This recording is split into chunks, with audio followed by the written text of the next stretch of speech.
Well, Vicki, the board said Superintendent Wes Bradley was being removed for cause and cited several reasons, including creating division within the district and failing to act as a professional advisor to the board as required by Kentucky state law. The meeting was packed with supporters of the superintendent vowing to fight this decision. Nelson County School Superintendent Wes Bradley was met with thunderous applause as he walked into the meeting that would ultimately decide his fate.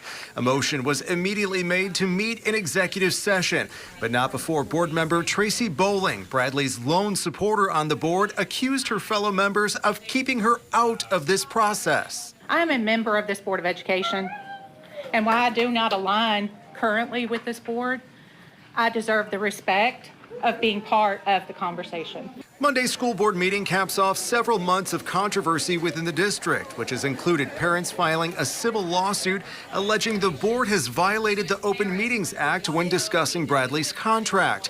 Former attorney for the board, Eric Ferris, also abruptly resigned in January over what he called ethical concerns. Despite all of that, the board ultimately voted 4-1 to remove Bradley for cause. The reasons for Superintendent Bradley's removal are: 1, neglect of duty; 2, academic and educational neglect resulting in extremely low academic performance; 3, failure of leadership; 4.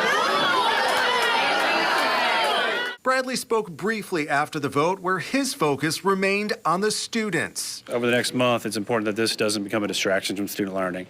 I think that the key piece in all this is none of this should take away from our students. Meanwhile, Bradley's supporters say the fight is not over. We will continue to seek transparency and demand board members make decisions that are in the best interest of every student in Nelson County.